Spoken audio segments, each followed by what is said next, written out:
Hi, Assalamu alaikum, namaskar to our friends from Pakistan, from India, wider communities. Today we're going to have a lecture by Professor Pervez Hoodbhoy, who's come from Pakistan. He's doing a tour of lectures here in the UK, London, Birmingham, and a few other places, which you can maybe speak about. The way this is going to happen is the professor is going to speak for about 30 minutes, give and take a few minutes, and then there will be a question and answer session. This is the start of, hopefully if everything goes right, a series of lectures that we're looking at doing.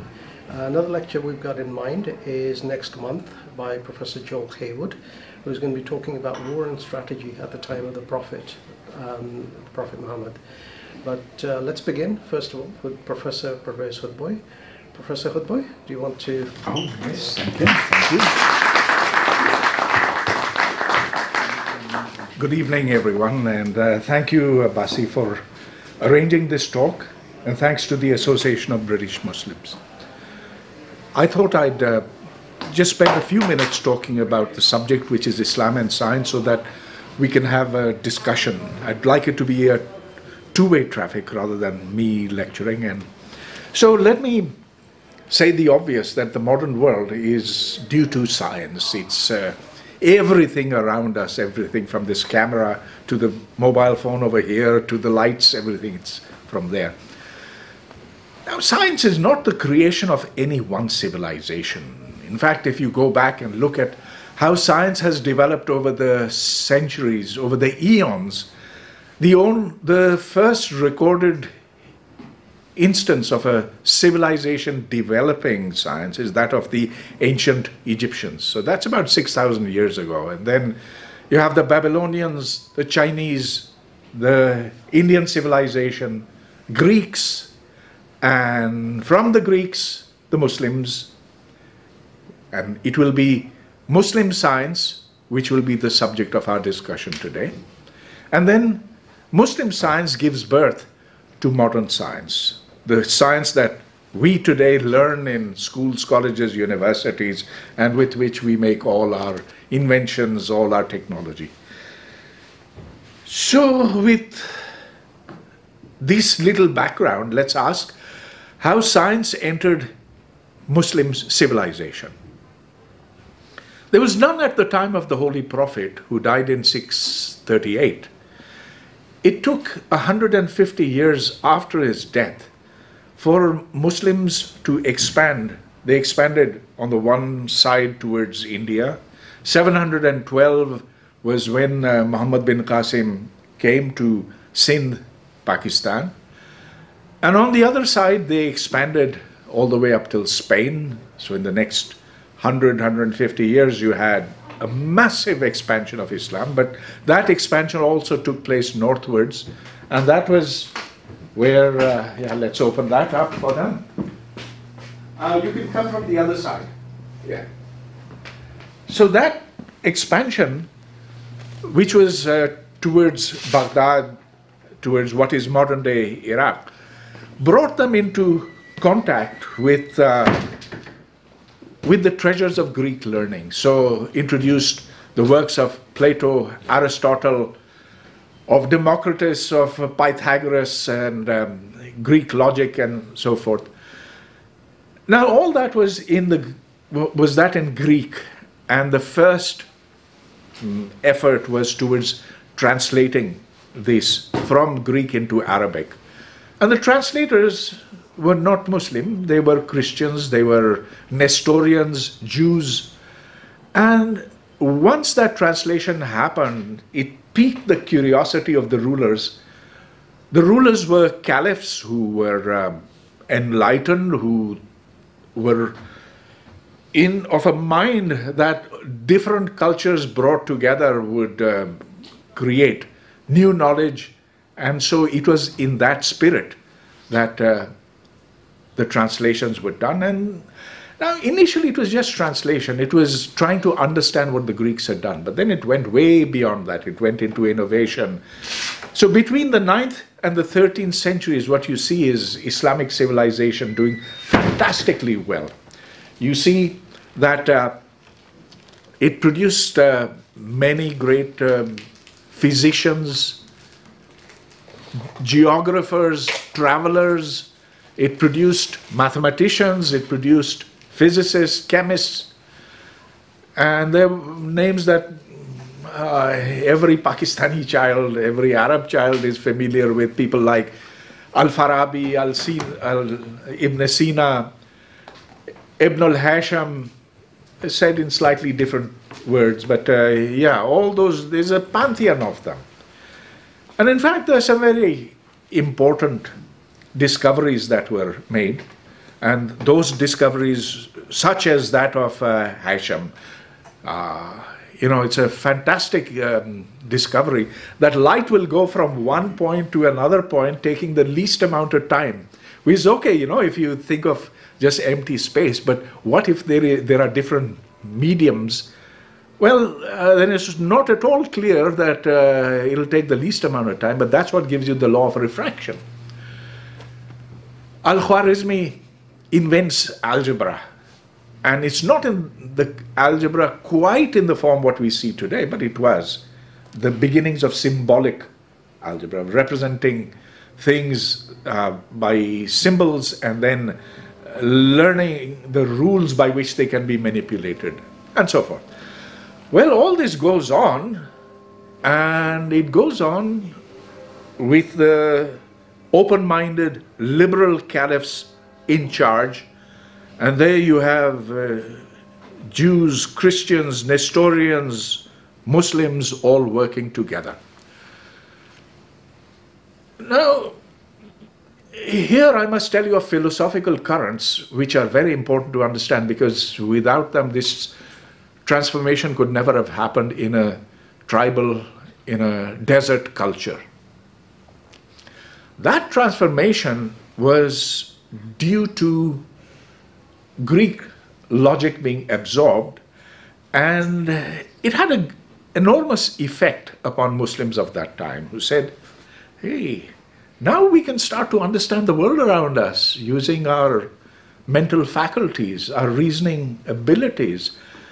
And then they started rethinking major theological issues, like that of whether life is determined from you from the outset, and they rejected pure determinism. Pure determinism says that it's your qismat, it's your fate that you are to be this or you are to be that. You're born in that social station, you're going to remain there forever.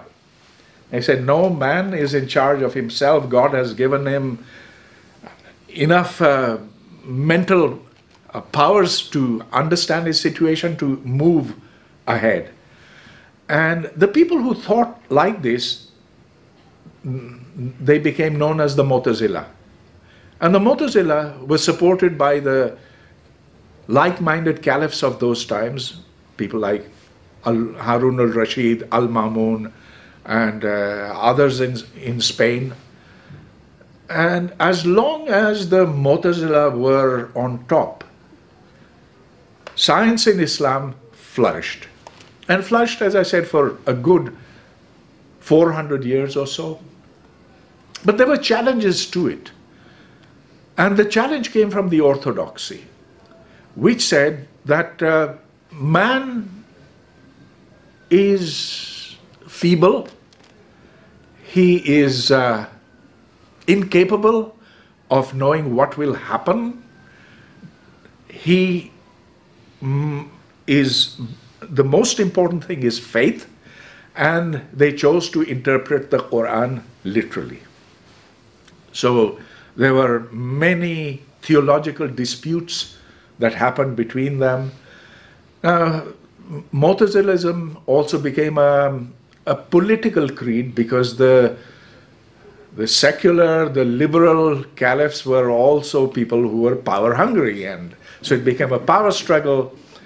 It became ugly. There was blood that was shed in Baghdad, and what one sees is that over time the Mu'tazilas weakened, and they were dealt a death blow not by the political opposition, but by the philosophical opposition as well, and that is the coming of an Imam, Imam al-Ghazali, who today is viewed with great reverence and is seen as the man who broke the back of the rationalists.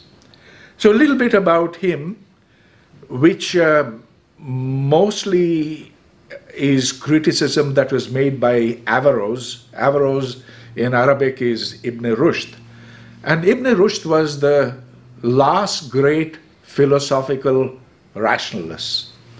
So he came about 50 years after Al-Ghazali. From his work we learn what Ghazali's main points were. And Ghazali's main points I will summarize to you, and you'll see how they were so destructive of science and how they were to close the doors for further progress of Muslims. He didn't like mathematics. He says, okay, mathematics is maybe not irreligious, but it gives you a sense of intoxication. You do too much math, you think everything can be done by math, and then it, makes you go a little cuckoo, and then you start losing your faith. And once there's too much logic and you start figuring out everything and become too rational, your faith goes out of the window. So that's one thing, but the most important thing that he did was to break the connection between cause and effect. So you see, everything that we see around us is a physical phenomena, and every physical phenomenon has a physical reason to it. So you see outside over here, this room over here, you'll see all these gadgets over here that over the last 100 years were made to further the progress of science. And there, a cause gives rise to an effect. Now, to give you a very simple example of that, when electricity flows through a wire, it gets hot. So the cause is the flow of electricity, and the effect is the heating of the wire. Now, let me go back to Al-Ghazali. And this is literally what he said. And this is quoted in Ibn Rushd's book, which in Arabic is called Tahaft al-Falasifa. And this was written in reaction to Al-Ghazali's book, which is called Tahaft al-Falasifa. Tahaft means rejection, Falasifa, philosopher. So rejection of the philosophers. Who were the philosophers? People like Ibn Sina, Al-Razi, Al-Farabi. Those were people who had taken in, absorbed Greek learning and sought to meld that with Islamic teachings, with the Quran. So Ghazali deconstructed that and broke them into pieces using his theological reasoning. Okay, so that was the Tahaft al-Falasifa.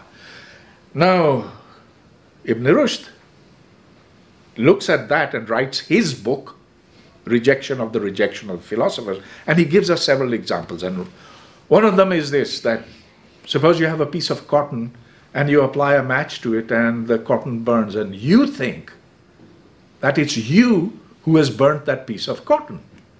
No, that's not true. It's God who has sent in the angels who have burnt that piece of cotton. So you do not become the cause. The cause is God. There's only one cause, and that's God, and He has sent in the angels. So forget it, boy. You are not capable of doing anything. Example number 2. You think that by eating a piece of bread, you get a nice feeling in your belly. But it's not that piece of bread which gives you that nice feeling over there. It's actually God's angels who have been sent there for the purpose of giving you that feeling. And now, another example, and I won't give you too many examples. Imagine an arrow that is speeding towards its target. It's here. You say, will it hit the target? Yeah. Closer, you're even more certain. But no matter how close it gets to its target, you cannot say it will hit the target, because that's up to God. And so Ghazali said that God creates the universe in an instant, and he destroys it in the very next instant, and then recreates it, and etc., etc. So there is no continuity in time. Time is instead to be thought of as slices. And so you cannot say whether that will hit the target or not. You have no power of prediction. Now, if you don't have power of prediction, then you don't do science. You can't do science. Now, some people say that Al-Ghazali is wrongly blamed, that it can't be one person who did it. And they say, you haven't read this and you haven't read that, and if you read it all, you won't criticize Al-Ghazali. But I'm not criticizing Al-Ghazali. I'm saying this is a point of view. This is what he wrote. This is how he was quoted by Averroes, who was, by the way, a judge, a jurist, and the author of several books, and this is in one of his books. But look at the amount of influence that this had on the Muslims of that time and subsequent generations. So let me fast forward to 1981.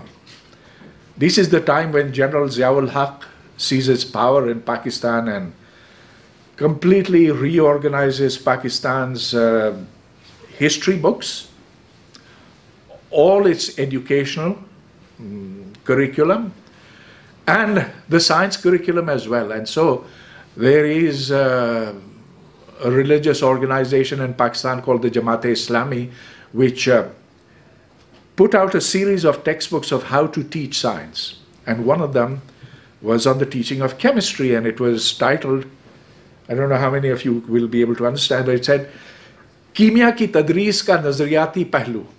So the ideological basis of teaching chemistry in an Islamic way. And it says many things over there, but one of them is, I think I found particularly interesting, is that you should not teach students that if hydrogen and oxygen are brought together, they will form water. Because by doing so, you will have given students the impression as though it is the blind forces of nature that are actually doing this.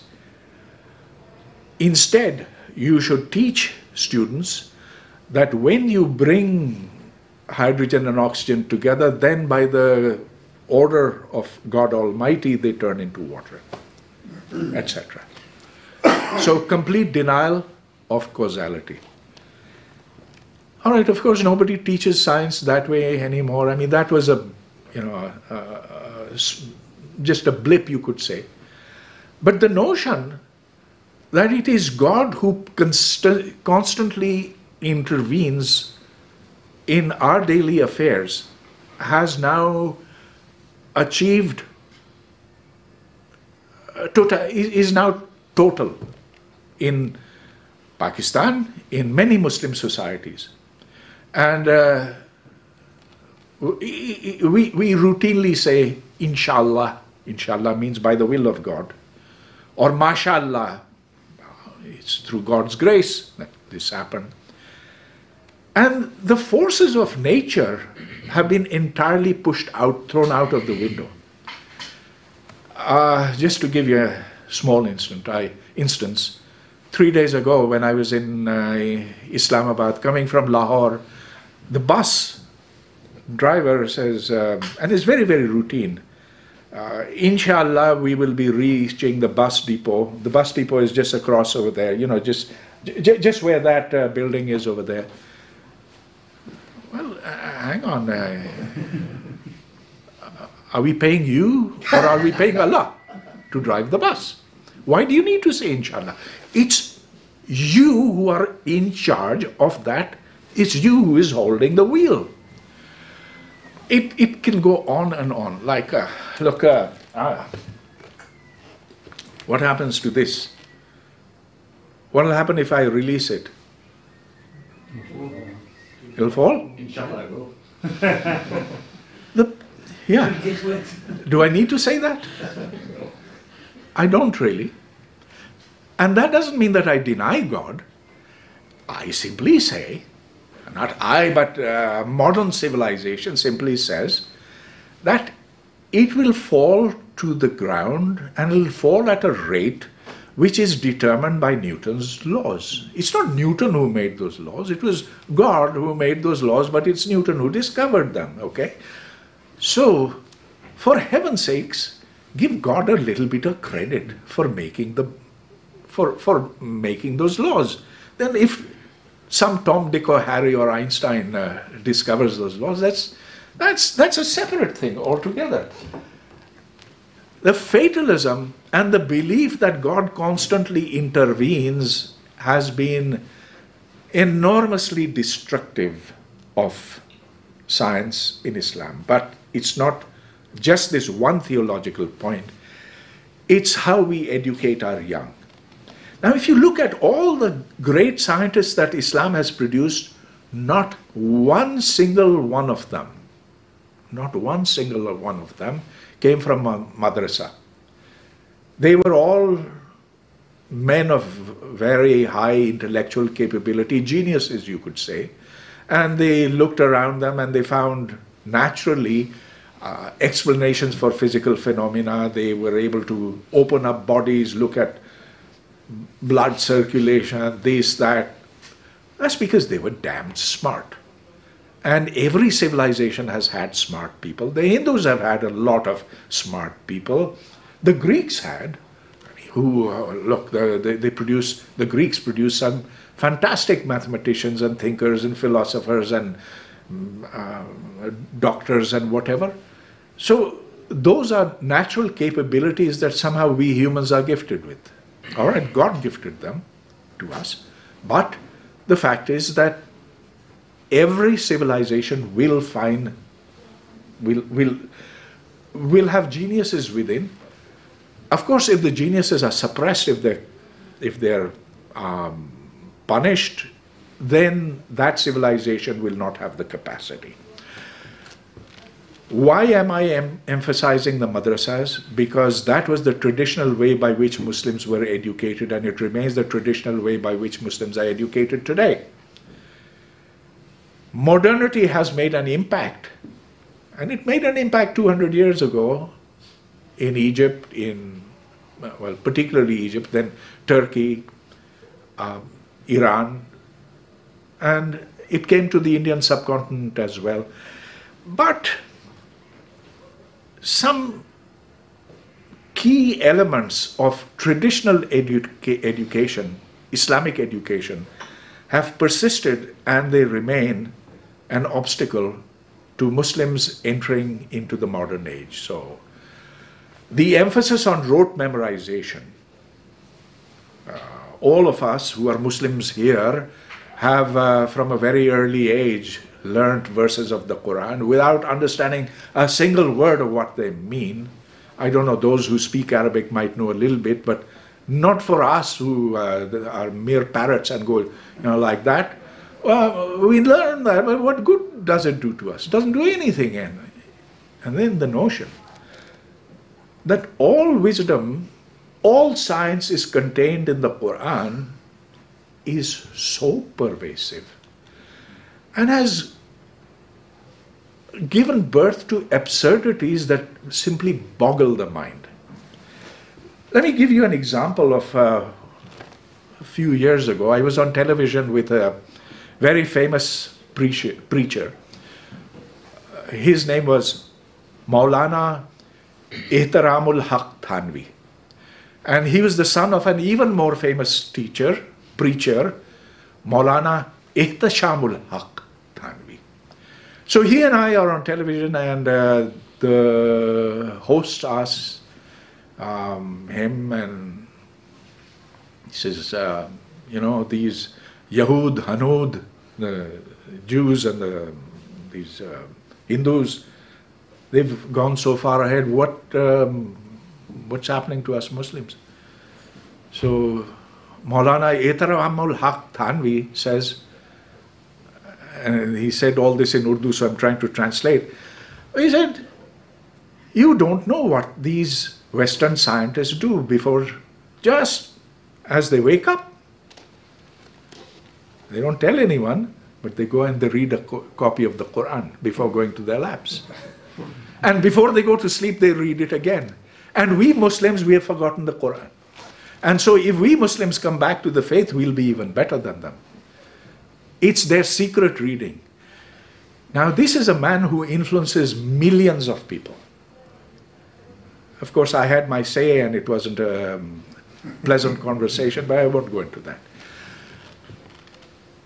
What we have seen in Muslim countries now is that there has been an attempt, a half-hearted attempt, to marry the traditional with the modern kind of education that you will find here at the University of Birmingham.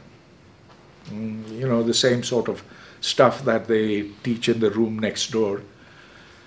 But it's half-hearted, because that science is taught in a way that you memorize facts, you memorize formulae, diagrams.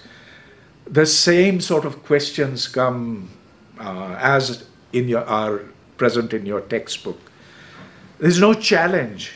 And here is a real epistemological problem. You see, when you think that knowledge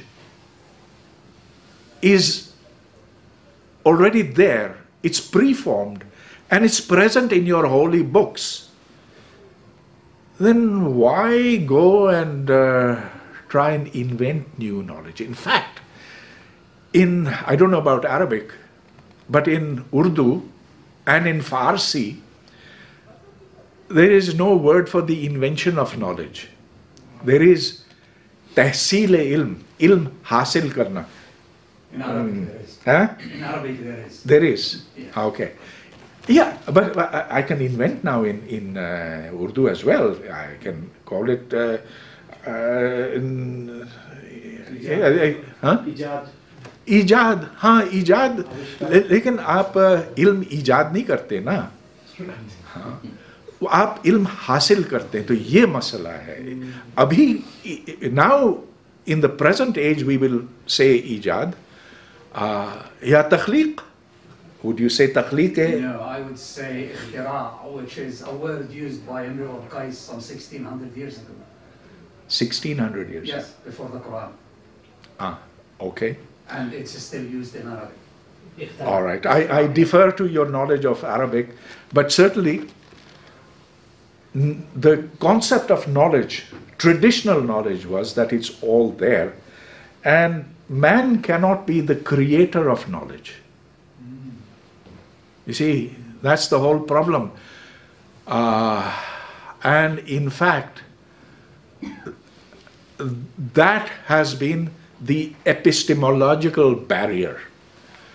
Okay, I'm going to stop over here, but let me say that these were all issues that were present 200 years ago as well. There were reformers which came in the Arab world, reformers which came to Turkey, there were reformers which came to the Indian subcontinent. You had in Turkey philosophers like Zia Gökalp. In the Arab world you had Rashid Rida. In the Indian subcontinent you had Sayyid Ahmad Khan, and I'll say that the boldest one amongst them was Sayyid Ahmad Khan. Before I finish, let me give you his prescription for joining Islam and science together. So he said, they call him a modern Mu'tazilite. Well, he's been dead for 150 years, but he's still modern. He said, I absolutely believe that the Quran is the word of God. It's as he dictated it. I'm not challenging the Quran at all, he said. So Sayyid Ahmad Khan says that the Prophet breaking the moon in two, what is called Shaqul Qamar, I think it's the same in Arabic, yeah? He says it didn't really happen. No, it didn't. That's what Sayyid Ahmad Khan. Oh, look, I am not saying anything, my lips are sealed. He said, it was not really Noah's Ark. It was impossible. How do you fit in all the animals in the world onto an ark? And what will they eat anyway, except other animals? So how could you put all of them over there? That Adam and Eve, no, they weren't. And this is the time of Darwin that he came along. So Darwin was his contemporary, actually, Sayyid Ahmad Khan. And he says, okay, so in that case, what we do is we understand the Quran in metaphorical and allegorical terms, not literal terms. Now, this is the one man who gave a radically new interpretation of Islamic theology. Of course, he brought upon himself the ire of the theologians, of the clerics, and there were, I don't know if it's true or not, but they say there were 5,555 fatwas of kufr against him. Anyway, because he had protection of the British, and because he was such a strong advocate of Muslim rights, he was protected, and he's now recognized as one of the founders of Pakistan. Okay, now he had an impact, but he didn't have a big enough impact.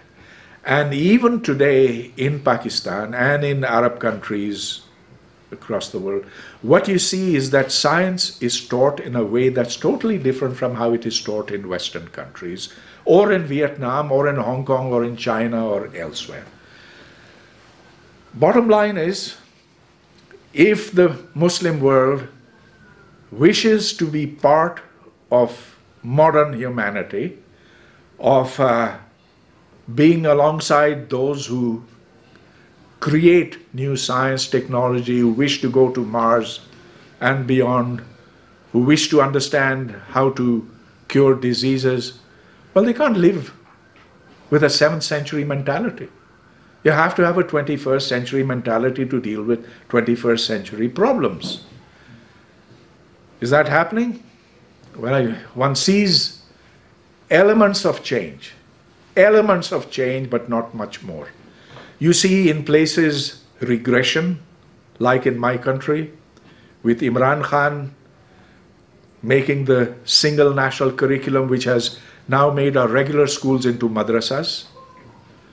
But in other places, you see actually definite improvement. So I was in Morocco and then Algeria. Algeria, I didn't see much of a difference, but Morocco, I did see that the way they're teaching kids is different from how they're teaching them in Pakistan. Afghanistan, of course, is now totally a different country. Forget that. We can't even talk about that. I was also impressed when I went to Singapore. Now, Singapore is not a Muslim country, but it's got a big Muslim population, 17% or so. And I was a guest at of the Madrasa Mahajirin. And there they're trying to get the kids to compete with kids who are in the regular Singaporean curriculum and doing their O-levels, etc. At the same time, they're madrasa kids, and the boys and girls both in the same madrasa. I met them, I met their teachers. I won't say it's going very well, but I'll tell you why, because they split between that and that. They can't give enough time to the Singaporean curriculum because that needs a lot of concentration. But they're doing okay. Now Saudi Arabia, we hear, is changing drastically. If it is, I've never been there, then that's a good thing. The same one here is for the UAE. So in portions, there is recognition of change. In portions, there is not. Just one last thing before I finish. Something very different about Iran.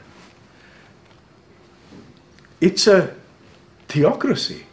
But the amazing thing is that the way they teach science over there is quite similar to how they teach science here or in America. I saw the theory of evolution being taught over there. I went there for a mathematical physics conference, and I was flipping the pages of the textbooks over there and saw that, well, here's it's called Nazriya Irtaqa. I said, well, how can you teach this over there? He said, what's your problem? I said, well, this is kufr. So it turns out that they had a long debate at the time that Khomeini was alive, and he said, there's no such thing as Islamic mathematics, there's no such thing as Islamic science. They can coexist. And so that country is different. Turkey is different, although now one can't say what will happen to Turkey. Okay, thank you. I've taken too much.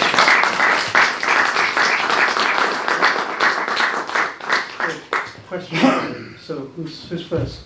Okay, the chap at the back. Yeah, thank you. Good evening, Professor. First, I apologize for being late. It was a bit complicated. And you didn't realize that you had to come from there. Yeah, that's right. So Okay. I do apologize. My name is Hak. I am from Dialogue Society. It's a charity where we are promoting intercultural and interfaith, activities. So I've got a couple of questions, very quick questions. I'm originally from Turkey. Father of algebra is known as Khwarizmi. And Islam, actually, I believe that Islam is self-promoting and encouraging science. However, it is not really considered in many Muslim societies. But my first question, how could you describe and interpret that religion and science can never come along? I didn't say they could never come along. They are still coming along even in the West. But there's a condition for that. You've got to make a very clear separation between the spiritual and the material. You cannot expect that the creator of the universe will, on your behest, change the laws of physics for even a fraction of a second. No matter how earnestly I pray, this bottle will always fall down, it will never go up. Okay, so that's the condition right at the very beginning. A clear separation of the two. Science will not give you all answers to all questions. It won't tell you what is the purpose of life, how you should live your life. It might tell you a few elementary things about what you should not do, like don't kill the people around you. Okay, that's elementary. It comes from, it's a rule that we can see exists in evolutionary biology. If we start killing people around us, well, then there'll be nobody to help us kill animals so that we can fill our bellies and so forth. But by and large, I don't believe ethics can be derived from science. The purpose of life can be discovered through science. So it has limitations. Keep them apart and you're okay. Yeah. Okay, the guy with the hat. My second question, sorry, last question. Well, I've got one more, but I will just pick one. Is there any specific organization or initiatives that you believe are making positive strides in promoting science and critical thinking, like yourself, within Islamic communities? There are 1.8 billion Muslims. I can't say anything about what's happening in other countries, even in most parts of Pakistan, but I do know that within a very narrow community, where I live, people have made institutions, or at least one institution. I'm sort of involved with that. It's called the Black Hole. And that's where everything gets discussed, where science is taught as with the idea of discovering things and of actually investigating the physical world. So I'm sure there are lots of such things everywhere, elsewhere in the Muslim world, but I'm not aware of that. I don't see any organized movement towards that end. In India, there is, or rather there used to be, and it was under Nehru. Jawaharlal Nehru was the first Prime Minister of India. And he introduced the idea of scientific temper. And it's actually a part of the Indian Constitution. And I'd love to see scientific temper entering into the constitution of Muslim countries, any Muslim country. Right, yeah. And my last question, very quick. I think this is the most important The thing. Muslim is 3 questions. Yeah, last question, sorry. As I believe that we have some young people here, so what advice would you offer to young Muslims who are interested in pursuing their careers in science while maintaining their religious beliefs and values? My last question. Keep an open mind. Yeah. Look for truth, look for evidence. Don't be guided by preconceptions. Keep your curiosity alive. Read a lot of books. Watch a lot of solid videos made by or on great scientists. Things like that which are pretty obvious. Thank you, Professor. Thank you. Suraj, and Yeah, Fadil. thank you. Thank you. General. One question. So I think you mentioned keeping science and religion apart, perhaps. You also mentioned the Constitution. So one question about policy discourse. Do you think it helps to perhaps channel all our energy and policy in terms of science and technology on the infrastructure and economic development and the talent pipeline? And perhaps we detach ourselves from the discourse around religion and science, because I can't help but thinking that it sort of imposes a baggage that we kind of can't escape, certainly in countries like Pakistan. Whereas if I see countries that have developed over the last 30 years or so, including countries in East Asia and particularly India, where that kind of rigor and focus on science and technology has contributed significantly to economic development, which in itself then helps societal development, but keeping the discourse and the narrative around science purely around, beyond religion, around societal and economic development. Would you think that's sensible? Because I just think we're missing a trick here, perhaps. This is exactly what Korea and Vietnam and the East Asian countries have done, China as well.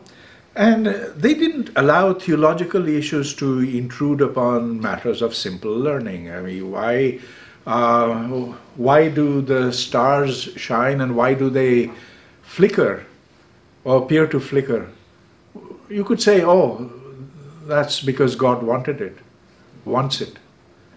But then you don't search for you don't look for reasons that it's the atmosphere which is of uneven density, and that's why the flickering appears to happen.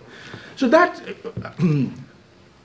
as long as the child is told that these are purely scientific questions, whose answer is discoverable, maybe not immediately, but at some later point, his interest, her interest will then carry forward when that kid goes to college and thereafter.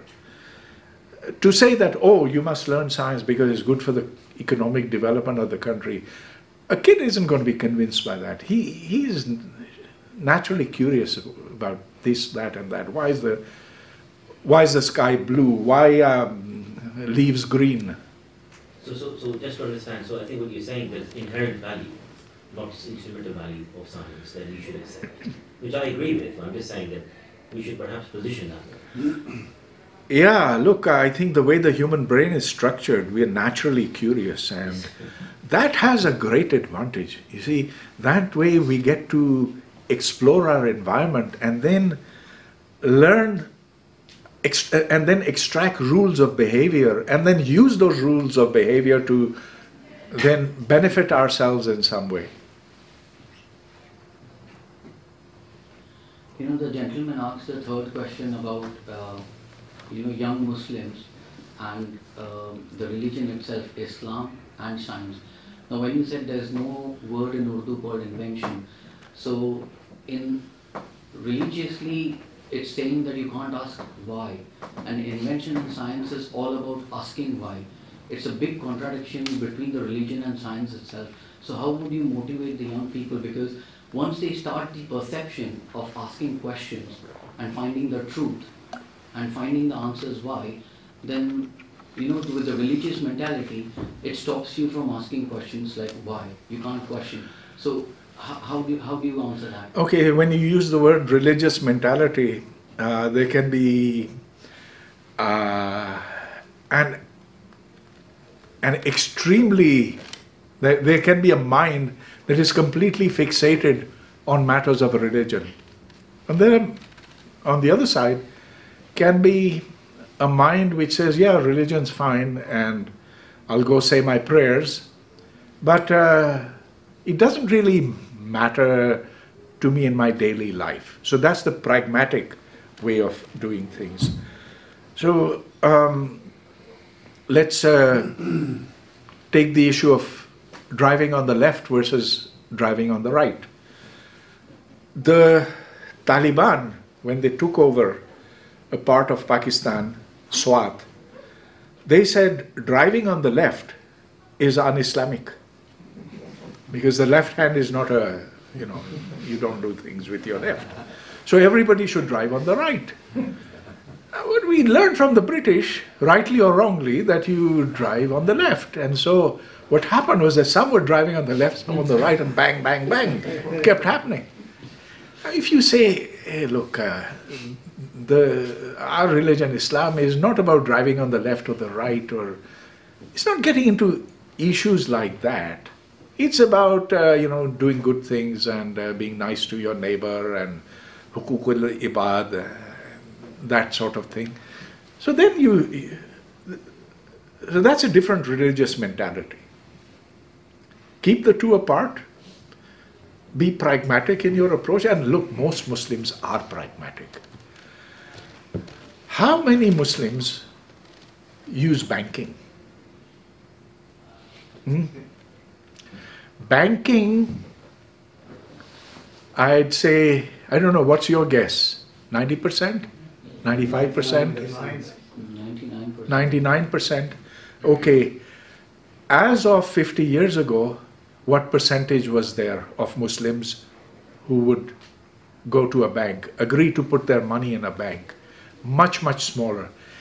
In fact, the first Muslim bank that was, okay, so the first bank in Europe was in 1400 and something, around the time of the printing press. So what you did is you went, put your money in that bank, and then you got interest from that, and the normal banking.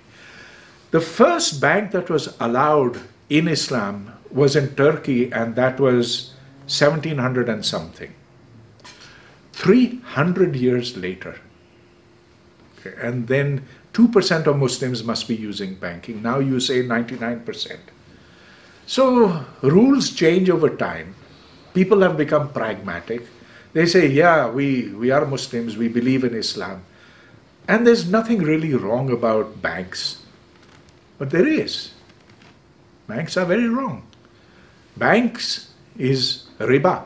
Riba is haram. And in fact, Maulana Maududi, who I consider who is a major ideologue, he said, Sood, riba, is more haram than zina. Zina is fornication. All that has changed.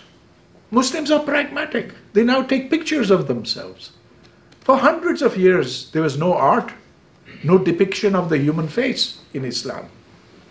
Now everybody wants to make selfies of themselves. So things change. Muslims have changed. It's just that they're not changing fast enough. That's really the problem. We learn everything that everybody else has learned, but after a while. That has to be shortened, yeah. Can you please shed some light on how the Mu'tazila movement actually formed? Like, what were the factors that enabled it to start? And like, is it possible for such a movement to develop organically in Muslim countries today? And what would be the factors, the environment that would be needed for that? So the Mu'tazila movement was born 800 and something, and it is about 150 years after the Prophet's death. And the man who founded it, Vasik, anyone remember? Anyway, he was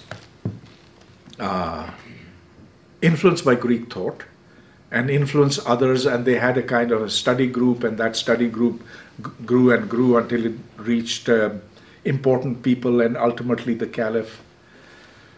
And yeah, they said we can reconcile Islam and Islam and reason. So they were the rationalists of Islam. Can it be redone today? I think these are very different times. First of all, Greek knowledge was very primitive compared to what we have today. Now we have much more knowledge. And I think that various religions have worked out some kind of an accommodation with science. So look at Judaism or Christianity or Hinduism. Hinduism belongs to a different genre, so does Buddhism.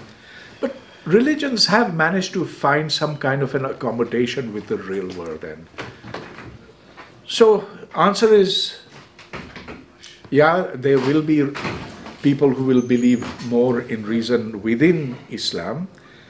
They'll have to make definite choices and say that these are true Islamic principles and the rest is stuff that has been overtaken by time. And thank you for really what I call fresh thinking and fresh approach, which is much needed. Don't you think actually I want to invent a word which you did not use, the problematic or the conservative way we look at religion, the way we allow, between two brackets, religion to prevent free thinking and open mind, is delivering actually a service to sustain and maintain political establishments. Because as you said earlier, human mind is curious. And if you leave it alone, it will eventually discover that there is, that pot of water is going to fall. And the sun does not, the earth is not the center of the universe, and I'm not the most important thing in this universe. I'm just happen to be here, and the world wasn't created in 7 days and all this. But all this delivers service to the rulers, to the politicians. And you said it earlier, that Al-Ghazali was at the time when he came with his famous statement, "May God give me the belief of my grandmother." He was at conflict himself. I think Al-Ghazali probably, if we are to be true to the man, he's probably deep inside him. He did not believe anything he said because he could not logically argue his case with himself. So he wanted the belief of his grandmother. I think the problem lies within the sustainability, the delivery of the religious establishment, of a sustainability of a political establishment, which is increasingly corrupt and increasingly unjust and single-handed and undemocratic and does not represent the interest of the people. And if, on the other hand, science is prepared people for the free thinking, the rejection of volume or the rejection of abuse or the rejection of inequality, which science by definition is egalitarian and would encourage equality. There is the problem here. If we look 70 years ago, before these, 70 years ago there was more science in Pakistan than now. 70 years ago there was much, much, much more science in Egypt or in Syria than what we have now. I think the problem lies within the current political establishment, which is unfortunately, one way or another, is sustained by the countries which teach science as we learn it here in Birmingham or in Manchester. So there is some sort of beneficiaries of the status quo, and this is the problem. And if we don't identify it as the problem, and we will enter into a conflict which we don't need. I had the privilege of working with a very famous scientist long time ago, who is of a Pakistani origin, Professor Salam, who was a Nobel laureate. And he won Nobel Prize in physics, but he was a religious man. And when we had our challenges, he said, look, I don't want to force down your throat my beliefs. You just be a free thinker, and that was the deal. And the problem is free thinking will undermine government. And government would want us to stay where we are. That's the problem. It's a sausage machine which we need to remove. I think you have a very valid point over there, that free thinking then gets people's minds too free, and so then they start asking, hey, why are we being ruled by this establishment over here? It's not to our benefit, and so then they become insurrectionaries. Okay, this is particularly true for those countries which are rent-seeking, meaning that they're not involved in industrial production. They don't need to have factories. They don't need to have efficient organizations. They have some source of revenue. That revenue could be oil. It could be some natural resource. It could be geographical location, which was the case for Pakistan because, hey, we happened to be just at the right place when the Soviets walked in, and we knew that if we have a jihad against the Soviets, the Americans will throw bales of dollars down from the sky, and which they did for years and years. And how many tens of billions of dollars did we get for that? So oil, Saudi Arabia, UAE, Qatar, Kuwait, all of those are rent-seeking countries. Now, in those places, then if you have thinking people, then they are a danger to the establishment. What one was seeing now in Saudi Arabia, however, is very interesting because they know that rent-seeking is going to run out after a while. The oil is going to go. So it's time to get the population educated. And yeah, so what I know you're shaking your head and you're right about that, but they've given some minimal liberties which are everybody's rights anyway. But do they want that real kind of thinking people? No, that I would agree with you on. However, the stability of governments is what the stability of their own rule is what they're mostly worried about. So, those two caps, so, yeah, and then we'll come back. So disclaimer, I'm no scholar, and thanks very much, it was an interesting talk by Professor. So just highlighting about, I believe, from my dharma, Sanatana Dharma inherently allows to question and choose the path out of understanding, one's understanding, intellect, and choices. But do you think the lack of allowing to question and expand on one's curiosity acts as a deterrent within, say, Islam? And how can we change this?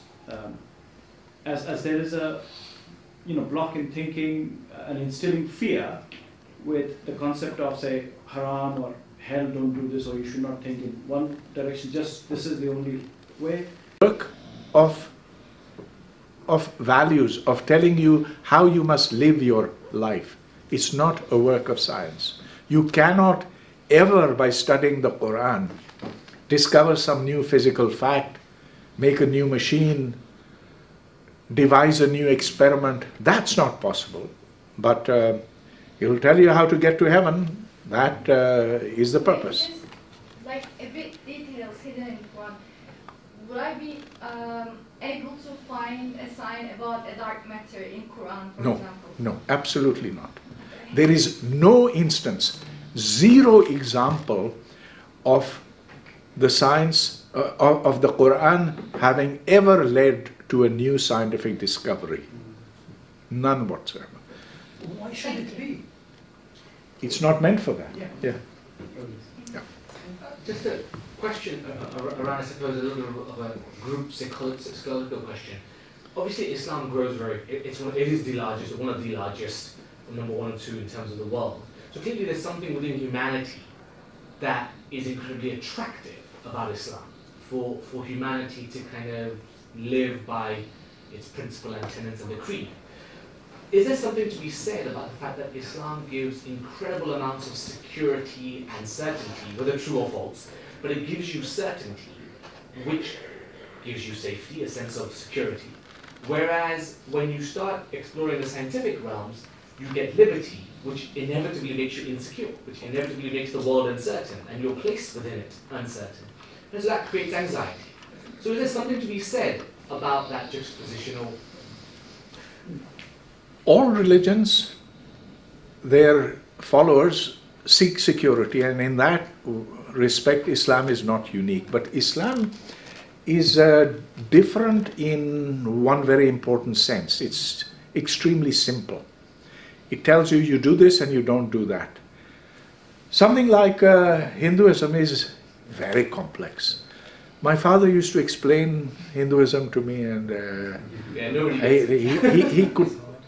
he spent a lot of time reading it and believing it, but he couldn't figure it out. If I may, I think we believing are wrong here in saying Islam is the fastest growing religion. Islam is the fastest growing religion because Muslims are producing a lot of people at this time. They are multiplying, and there is economic reasons for that. It's poverty and ignorance.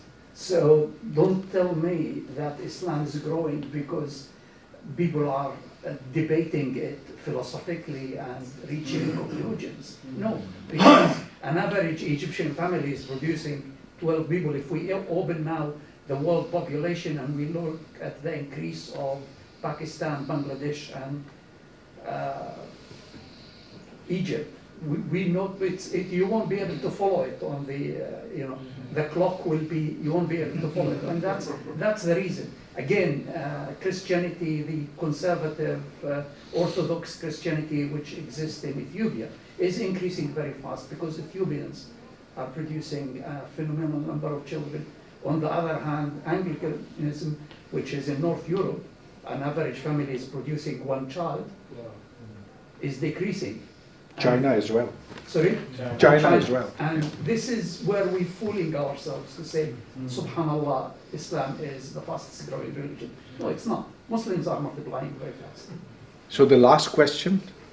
So, thank you so much for your time, for your talk today.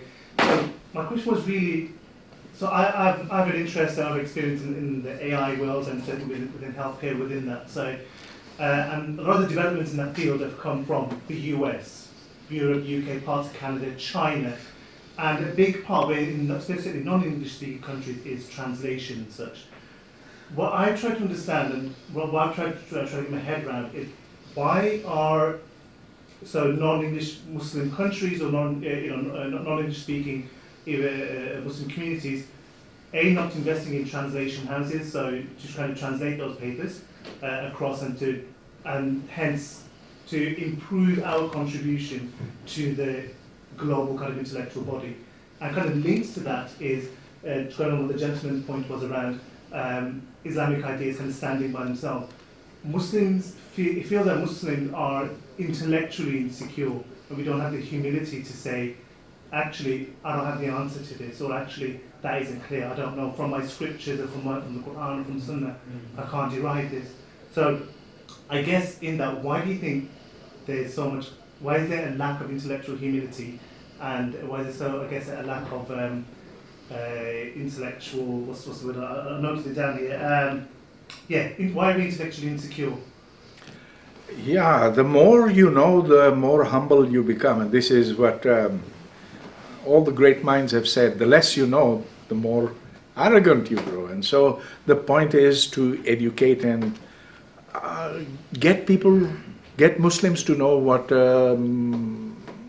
others know, and to make them, and to make the system of education that which exists in other countries. And now, look, Vietnam and Hong Kong and China and Japan and on that side, and here Sweden and Norway, Denmark, UK.